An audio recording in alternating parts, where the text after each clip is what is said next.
रामनगर में लीला की छोटी सी दुकान थी जिसमें वो ग्राहकों के कपड़े प्रेस किया करती थी और उसका पति सुरेंद्र शहर में होटल में काम करता था।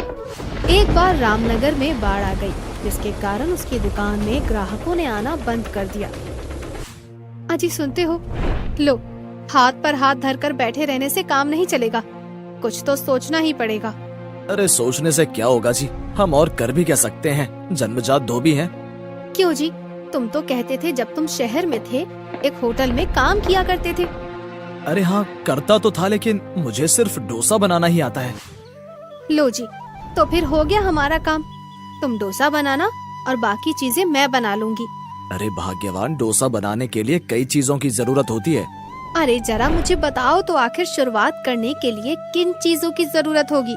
तू भी जिद कर लेती है। चल बना ले लिस्ट। सबसे पहले तो चाहिए प्लेट, कटोरी, चम्मच और डोसा बनाने का सामान, चटनी बनाने का सामान, सांबर बनाने का सामान, चूल्हा और एक साफ सुथरी जगह।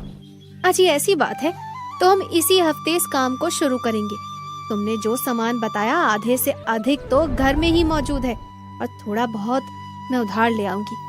पहले इसी से शुरुआत करेंगे, फिर धीरे धीरे बिक्री के हिसाब से सामान खरीद लेंगे। लीला सुरेंद्र की दी हुई लिस्ट के अनुसार सारा सामान इकट्ठा कर लेती है और अपने प्रेस की दुकान को साफ करके वहीं पर डोसे बनाने का चूल्हा लगा देती है।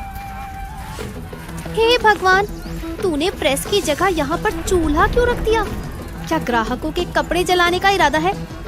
कपड़े तो ना जलेंगे भाभी, लेकिन लोगों के दिल जरूर जलेंगे, तुम भी ध्यान रखना।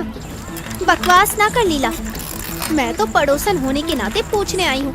अरे मेरी तरफ 24 घंटों में बर्तन मांजने का काम कर लेती तो कोई मुश्किल नहीं होती। चिंता है तो बोल रही हूँ, वरना मेरा क्या। अरे भाभी, मैं तो मजाक कर रही थी। अरे हम डोसा बनाने का काम शुरू कर रहे हैं और आप तो जानती ही हैं, ये शहर में डोसा बनाते थे तो सोचा क्यों ना गाँव में भी डोसा बनाया जाए। जरूर आना। लीला की पड़ोसन मुंह बनाते हुए चली जाती है। मन ही मन उसे बहुत जलन हो रही होती है। अगले दिन सुरेंद्र अपनी दुकान को सजाते हुए कहता है, अरे भाई सबको बता, पैसे तो है नहीं पर बोर्ड लगवाना पड़ेगा। अजी तुम तो बस मुझे बताया करो, मेरे पास इसका भी इंतजाम है। जरा ऊपर से पेंट का डिब्बा तो उतारो। लीला ने जल्दी जल्दी दुकान के पुराने बोर्ड पर स्पेशल डोसा शॉप लिखकर टांग दिया और बोर्ड देखकर लोग दुकान पर आने लगे। सबसे पहले पति का भाई, उसका देवर विजय दुकान पर आया। क्यों सुरेंद्र भाई, डोसा बना रहे हो? दुकान तो खोल ली है, पर ये सब कहीं लेने के देने न पड़ जाए। क्यों भैया, तुम्हारी छाती पर सांप क्यों लौट रहे हैं? सब पता है, तुम तो यही चाहते थे ना कि तुम्हारे घर आकर हम लोग भीख मांगे। अब अपना काम कर रहे हैं तो देखा नहीं जा रहा आपसे। हमें क्या पड़ी है तुमसे जलने की? तुम लोग तो वैसे भी भिखारी हो और भिखारी रहोगे। देखता हूँ कौन आता है डोसा खाने। सबसे पहला डोसा भगवान के लिए बनाता हूँ, उसकी खुशबू ही ग्राहकों को खींच कर ले आएगी। भैया पड़ोस में रहता हूँ, इसका मतलब ये नहीं है कि तुम्हारा भाई नहीं हूँ। पिताजी की बनाई ये दुकान मेरी भी थी, मुझसे पूछे बगैर तुमने दुकान बंद कर दी। मैं ये तवा लेकर जा रहा हूँ, हिम्मत है तो रोक लो। लो जी, अब बनाओ अपने डोसे, हम भी तो देखें। विजय डोसे बनाने का तवा उठाकर वहाँ से चला जाता है। अरे लीला, गजब हो गया, विजय हमारा तवा लेकर चला गया है।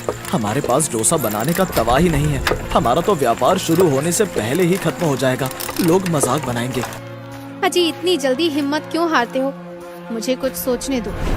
अचानक लीला की नजर अपने ससुर की लोहे की इस्त्री पर पड़ती है।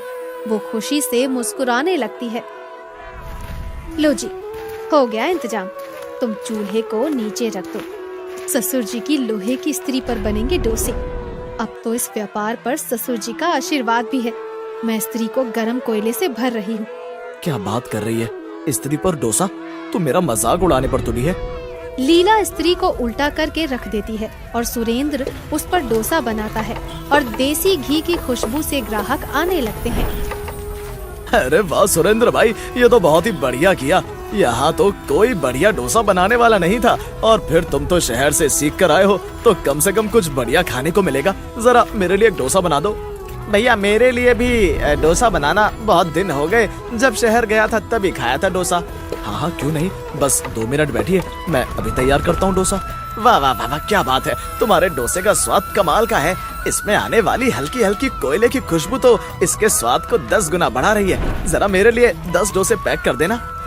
धीरे धीरे सुरेंद्र की स्त्री डोसे की दुकान बहुत प्रसिद्ध हो जाती है। एक दिन मीडिया वाले सुरेंद्र का इंटरव्यू लेने के लिए आते हैं। आपको इसकी डोसा बनाने का आइडिया कैसे आया? कमाल का आइडिया है। आपके डोसे से आने वाली कोयले की सुगंध आपके डोसे को बाकी दूसरों से बिल्कुल अलग कर देती है। जी, ये आइडिया मेरे घर की स्त्री का है, जिसने पिताजी की स्त्री का कमाल का इस्तेमाल करवा दिया। सब हंसते हैं। मीडिया पर सुरेंद्र का इंटरव्यू वायरल हो जाता है। दूर दूर से लोग स्त्री पर बने हुए डोसे को खाने के लिए आने लगते हैं। अजी, तुमने तवा चुराकर सब बर्बाद कर दिया। देखो वो कहां से कहां पहुंच गए और हम आज भी वहीं के वहीं। अरे, मैंने न्यूज में देखा है, सुरेंद्र भैया को तो सरकार से इनाम मिलने वाला है ताकि वो अपने ढाबे को और बड़ा कर सके।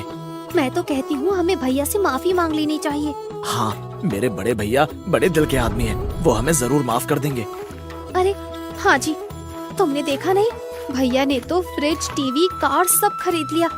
जल्दी चलो, अब देर मत करो। वो दोनों तवा लेकर सुरेंद्र के घर पहुंच जाते हैं और उससे माफी मांगते हैं। सुरेंद्र हंसते हुए कहता है, अरे नाराजगी कैसी? अगर तुम उस दिन तवा नहीं ले गए होते तो भला स्त्री पर डोसा कैसे बनाते? अरे अरे, तुम तो गुरु हो गुरु। चलो हमारे साथ बैठो और स्त्री डोसा खाओ। सभी लोग हंसने लगते हैं और दोनों भाई गले मिल लेते हैं।